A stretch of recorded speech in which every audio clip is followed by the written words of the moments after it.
बीच हमारे साथ जुड़े हैं मोतीलाल ओसवाल से, उनसे करते हैं इसी मुद्दे पर बातचीत। राहुल सर नमस्ते, थैंक यू वेरी मच। अगर आप भी ये बात मानते हैं कि बाजार यहाँ से एक रिलीफ का पुल बैक देगा, ग्रोथ का पुल बैक नहीं सर, एक रिलीफ का पुल बैक, क्योंकि बहुत ज़्यादा टूट चुके हैं, तो शुरुआत किससे करें?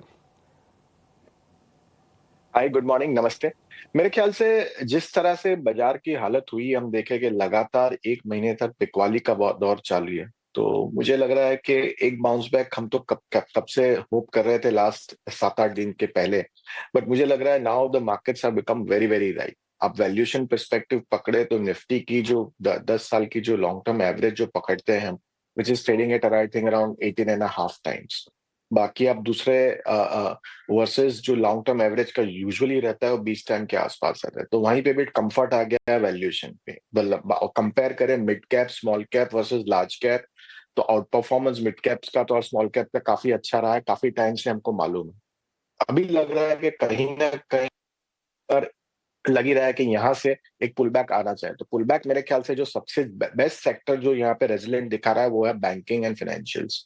तो मुझे लग रहा है कि वो एक सेक्टर में डेफिनेटली इधर आप पीएसयू हो या प्राइवेट हो, दोनों सेक्टर के अंदर मेरे ख्याल से लिया सकता है। स्पेशली मुझे लग रहा है कि जो कंज्यूमर बैंक्स हैं या कंज्यूमर फाइनेंस कंपनीज हैं, जैसे हम बात करें एचडीएफसी बैंक दिग्गज में, और फिर टॉप ऑफ द ऑर्डर फिर एक्सिस बैंक जो वैल्यूएशन के लेवल से काफी हद तक गिर चुका है और यहाँ से रिस्क वर्सेस रिवॉर्ड काफी फेवरेबल हो सकता है।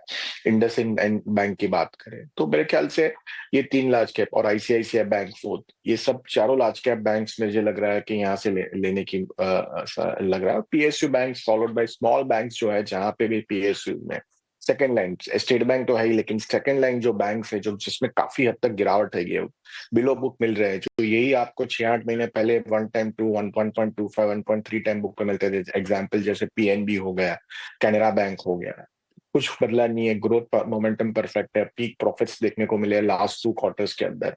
तो मेरे ख्याल से एक ही चीज चेंज हुआ है, वो है बाजार का हालत in terms of mood off investors.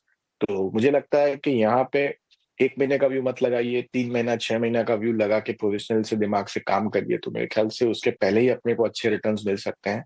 जो मेरे क्या लगता है कि जो Q4 के नंबर्स आएंगे, तभी मुझे लग रहा है कि एक बार वहां पे मोमेंटम पिकअप हो सकता है, which is not far away. एक सवा महीना जैसा रह गया है कि जो आपका Q4 के अर्निंग भी 15 अप्रैल के आसपास शुरुआत हो जाएगी। तो it's hardly a month left.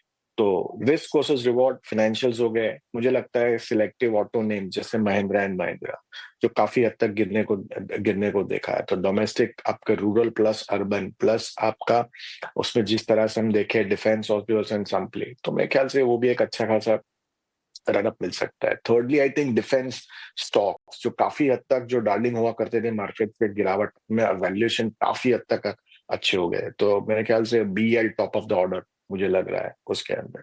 So I think फिर अब चौथा सेक्टर देखे तो टेलीकॉम। तो टेलीकॉम में दिग्गज रिलायंस, तो मेरे ख्याल से रिलायंस में अब हम देखें तो 25% की गिरावट देखने को मिली है। तो I feel all this stocks which I have discuss, यहाँ से शुरुआत पक्की की जा सकती है। सब मोस्टली लार्ज कैप नेम्स है, यहाँ से मेरे ख्याल से बहुत ही जल्दी अच्छे रिटर्न्स आने को मिल सकता है और मार्केट यहाँ संभले भी, ऐसा मेरा जिस तरह से हम देख रहे हैं डेटा तो लग रहा है ऐसा।